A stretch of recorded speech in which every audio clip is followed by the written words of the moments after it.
Welcome back to my channel Ramya vlogs. So చాలా break తర్వాత మళ్ళీ వీడియోస్ అయితే చేస్తున్నాను. లైక్ లిటరల్లీ 3 months అయ్యిందేమో. సో ఆగస్ట్ తర్వాత నుంచి వీడియోస్ ఏది చేయలేదు. సో కానీ సమ్ పర్సనల్ రీజన్స్ వల్ల వీడియోస్ అయితే చేయలేదు. సో అప్పుడు వెయిట్ లాస్ వీడియోస్ అయితే చాలా చేశాను. సో ఇప్పుడు నేను వెయిట్ లాస్ అవ్వాలనుకుంటున్నాను. నేను ఆల్రెడీ ఒక 14 kgs అయితే తగ్గాను. లైక్ 74.9 to 62 వరకు అయితే వచ్చాను. సో మళ్ళీ వెయిట్ లాస్ వీడియోస్ చేయాలి అని అయితే అనుకుంటున్నాను. సో మీకు ఎంతమందికి వెయిట్ లాస్ వీడియోస్ కావాలో చెప్పండి, కమెంట్ చేయండి. సో దట్ నేను ఖచ్చితంగా పోస్ట్ చేస్తాను. సో మీరు సపోర్ట్ చేస్తేనే నాకు వీడియోస్ చేయాలని అనిపిస్తుంది. సో వీడియోస్ చేసి అలాగే సబ్స్క్రైబ్ చేసుకోండి. చాలామంది వీడియోస్ చూస్తున్నారు కానీ సబ్స్క్రైబ్ చేసుకోవట్లేదు.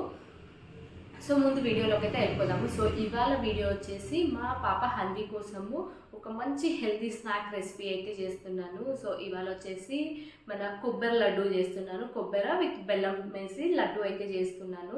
సో నేను ఇక్కడ ఎటువంటి షుగర్స్ అయితే వాడట్లేదు. సో షుగర్ బదులు బెల్లం చాలా మంచిది హెల్త్కి, అండ్ పిల్లల బోన్స్ కానివ్వండి అండ్ హెల్త్ పరంగా అయితే చాలా యూజెస్గా ఉన్నాయి. అండ్ కొబ్బరి విషయానికి వస్తే కూడా కొబ్బరి కూడా మనకి ఐరన్ కంటెంట్, కాల్షియం కంటెంట్ అయితే చాలానే ఉంటుంది. సో నేను ఇవాళ రెసిపీని అయితే చూపించబోతున్నాను. సో అయితే రెసిపీలోకి వెళ్ళిపోదాము. సో ఫస్ట్ దానికోసం ఏదేది కావాలో చూపించేస్తాను, వచ్చేయండి. సో ఫస్ట్ అయితే మనకి ఇక్కడ లడ్డూకి ప్రిపరేషన్కి కొబ్బరి అయితే తీసుకున్నాను అనమాట. మీరు పచ్చి కొబ్బరి అయినా ఎండు కొబ్బరి అయినా ఏదైనా తీసుకోండి. నేనైతే ఇక్కడ ఎండు కొబ్బరి ఉంది నా దగ్గర. సో అందుకే ఎండు కొబ్బరి అయితే తీసుకొని తురుముకుంటున్నాను. సో కొంతసేపు చేసుకుంటాను, తురుముకున్నాను, ఇంకా అవ్వలేదని చెప్పేసి చిన్న చిన్న పీసెస్గా కట్ చేసుకొని మిక్సీ అయితే వేసుకున్నాను. సో ఆ క్లిప్ మిస్ అయింది. సో అందుకే చెప్పేస్తున్నాను ఇక్కడే. సో మిక్సీ పట్టుకున్నా బాగానే ఉంటుంది. అలా అని చెప్పేసి మెత్తగా పేస్ట్ లాగా చేసుకోకండి. సో కొంచెం బరకగా పట్టేసుకుంటే బాగుంటుంది. అండ్ ఇక్కడ నెక్స్ట్ బెల్లం తురుముకుంటున్నాను. సో 1 కప్ ఆఫ్ కొబ్బరికి 1 కప్ ఆఫ్ బెల్లం అయితే సరిపోతుంది. సో చూసుకొని వేసుకొని, ఎక్కువ బెల్లం తినే వాళ్ళైతే షుగర్స్ తినే వాళ్ళైతే కొంచెం ఎక్కువ వేసుకోండి, లేకపోతే కొంచెం తక్కువ ఉన్నా పర్లేదు, బాగానే ఉంటుంది. సో నేనైతే అయినంత వరకు కొంచెం తక్కువ వేసుకుంటాను, ఎక్కువ ప్రిఫర్ చేయము. సో ఇంకా ఆ బెల్లం అంతా తురిమేసుకుంటున్నాను. సో మనం ఎంత చిన్నగా కట్ చేసుకుంటే తొందరగా కరిగిపోతుంది అనమాట. ఇంక ఇక్కడ నాకు కావాల్సినంత తురిమేసుకొని పక్కన పెట్టేసుకొని ఒక బౌల్లో పెట్టేసుకున్నాను. బౌల్లో కడాయి పెట్టేసుకొని దాంట్లోకి మీరు తురిమి పెట్టుకున్న కొబ్బరి కూడా వేసేసుకోండి. బెల్లం దాంట్లోకి వేసుకున్నాక దాంట్లోకి కొంచెం వాటర్ వేసుకోండి, ఎక్కువ కూడా కాదు. ఒక చిన్న గ్లాస్కి 1/2 గ్లాస్ వేసుకోండి, సరిపోతుంది. అండ్ ఈ ప్రాసెస్ అంతా వచ్చేసి లో టు మీడియం ఫ్లేమ్లోనే అవ్వాలి, లేకపోతే బెల్లం మాడిపోతుందని గుర్తుపెట్టుకోండి. హై ఫ్లేమ్లో పెట్టుకుంటే తొందరగా అయిపోతుంది అని చెప్పేసి అయితే ఖచ్చితంగా అనుకోకండి. సో హై ఫ్లేమ్లో పెట్టుకుంటే మాడిపోతుంది. నేను ఒకసారి అలాగే చేసి పప్పులోకి కాలేసాను అనమాట. సో కొంచెం ప్రొసీజర్ లేట్ అవ్వచ్చు కానీ టేస్ట్ అయితే చాలా బాగా వస్తుంది. సో ఖచ్చితంగా మీరు కూడా ట్రై చేయండి. అండ్ ఈ వీడియో చూసి ఎవరైనా పిల్లల కోసం ట్రై చేసి ఉంటే కూడా నాకు అలాగే కమెంట్ కూడా చేయండి. సో చూసారు కదా, మంచిగా మొత్తము కరిగిపోయేసింది బెల్లము, ఏంటి ఉండలు లేకుండా. సో మీరు ఏం చేస్తారంటే ఒకవేళ బెల్లంలో ఏదన్నా ఇసుక అట్లా ఏదన్నా అనిపిస్తే ఫిల్టర్ చేసుకోండి. సో నాకైతే ఈ బెల్లంలో ఎటువంటి ఇసుక, రాళ్ళు కానీ ఏది లేదు, చాలా పర్ఫెక్ట్గా ఉంది. సో అందుకే నేను ఏది వేసుకోవట్లేదు అనమాట. అండ్ ఇక్కడ మంచిగా ఇంకా బెల్లం పాకం వచ్చాక కొబ్బరి తురిమి పెట్టుకున్నాం కదా, అది కూడా కొంచెం కొంచెం వేసేసుకోండి. కొబ్బరి అంతా వేసుకున్నాక బాగా కలుపుకోండి. సో కింద ఏది మాడకూడదు అనమాట. సో కలుపుతూనే ఉండాలి లో టు మీడియం ఫ్లేమ్లోనే. అండ్ ఇది వచ్చేసి చిన్నపిల్లలకనే కాదు, ఎవరికైనా, చిన్న వాళ్ళకి, పెద్దవాళ్ళకి, ఎవరికైనా చాలా మంచిదన్నమాట. సో డైలీ ఒకటి తీసుకోవడం వల్ల మనకి వెయిట్ లాస్ అవ్వాలనుకున్న వాళ్ళకు కూడా మనకి స్వీట్ క్రేవింగ్స్ వస్తుంటాయి, షుగర్స్ తినాలి, స్వీట్స్ అవి ఇవి తినాలనుకుంటారు కదా, అలాంటి వాళ్ళకి ఇలాంటి లడ్డూస్ ది బెస్ట్ అని చెప్పొచ్చు. సో దట్ ఏంటంటే మనము చక్కెర వేసింది తినే బదులు ఇది తింటే కొంచెం హెల్త్కి మంచిది. అండ్ అలాగే వెయిట్ లాస్ అవుతారు. అండ్ చేసుకోవడం ప్రొసీజర్ కూడా ఏం పెద్ద కష్టమేం కాదు. అండ్ 15 to 20 minutesలో అయిపోతుంది అంతే. చాలా సింపుల్ అనమాట. ఏముంది, 2 ఇంగ్రీడియంట్స్, బెల్లము అండ్ కోకోనట్, అంతే.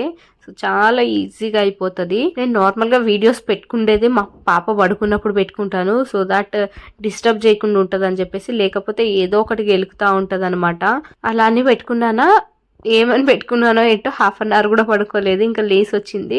సో ఇంకా దాంట్లో నాకు కొంచెము బెల్లం మిగిలి ఉన్నది, ఇంకా దానికి ఇస్తే తింటా ఉంది. అండ్ ఇక్కడ చూసారు కదా, ఆల్మోస్ట్ నాకు ఇది కూడా అయిపోయింది అనమాట. సో మనము ఈ మిక్చర్ని కలిపేటప్పుడు బాండికి కింద అతుక్కొని టైంకి మనకు అయిపోయినట్టే అనమాట.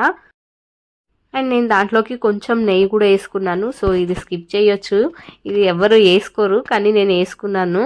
ఏమో నాకు తెలియదు వేసుకుంటారో లేదో అని చెప్పేసి, వేసుకోవచ్చు వేసుకోకపోవచ్చు, నేనైతే వేసుకున్నాను. అండ్ నాకైతే ఇక్కడ అయిపోయింది. సో అయిపోయాక ఒక ప్లేట్లోకి అయితే తీసి పక్కన పెట్టేసుకోండి. సో నేను ఇక్కడ ఇదంతా తీసేసుకొని ప్లేట్లోకి అయితే వేసుకుంటున్నాను. ప్లేట్లోకి పెట్టేసుకొని ఇలా మంచిగా కొంచెంసేపు కలుపుకోండి, లేకపోయినా ఒక 5 to 10 minutes వదిలేయండి. ఫుల్గా కాలుతుంటుంది కదా, అట్లే పట్టుకున్నారనుకోండి చేతులు బొబ్బలు వస్తాయి అనమాట. సో ఇలా కొంచెంసేపు కలిపేసుకొని ఒక 5 to 10 minutes కొంచెము వేడి తగ్గాక ఇలా ఉండలు చేసుకోండి. సో నేను అక్కడికే నాకు ఫుల్ చెయ్యి కాలిపోయింది. కానీ ఏంటంటే మరీ చల్లగా అయిపోతే మనకి ఉండలు కూడా రావు, కష్టమైపోతుంది. సో అందుకే ఇంకా కొంచెం లైట్గా వేడి ఉన్నప్పుడు పెట్టేసుకోండి. So finally successfully done with కొబ్బరి లడ్డూలు. ఫైనల్గా ఇట్స్ టేస్టింగ్ టైం అనమాట. సో నాకైతే చాలా అంటే చాలా బాగా నచ్చాయి అసలు.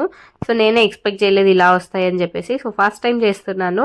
సో చాలా టేస్టీగా వచ్చాయి. అండ్ మా పాపను కూడా అడుగుతున్నాను ఎలా ఉన్నాయంటే సూపర్ అని చెప్తుంది.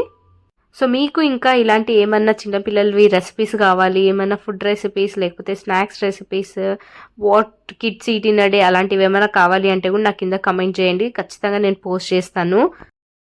మనం ఏంటంటే పిల్లలకి ఇప్పుడు నుంచే ఇలాంటి ఫుడ్ పెట్టామనుకోండి, వాళ్ళు ఇలాంటి ఫుడ్కి అలవాటు పడతారు. లేకపోతే మనం ఇప్పుడు నుంచే వాళ్ళకి ఏదో ఒకటి బయట నుంచి తీసుకొని వచ్చామనుకోండి, వాళ్ళు కూడా ఇంకా అదే కావాలనుకుంటారు. సో ఒక్కసారి ఇంట్లో ట్రై చేసి చూడండి. మనము ఏదో పేషెన్స్ లేదు, ఓపిక లేదు అని చెయ్యం కానీ పాపం చేసి పెడితే మంచిగా తింటారు వాళ్ళు కూడా. సో అయినంత వరకు బయట ఫుడ్ తెచ్చేది అవాయిడ్ చేయండి, ఇంట్లోనే చేసి పెట్టండి. సో ఇంతే అనమాట ఈ వీడియోకి. వీడియో కనుక నచ్చితే please do like, share and subscribe to my channel. And thanks for watching. Bye guys.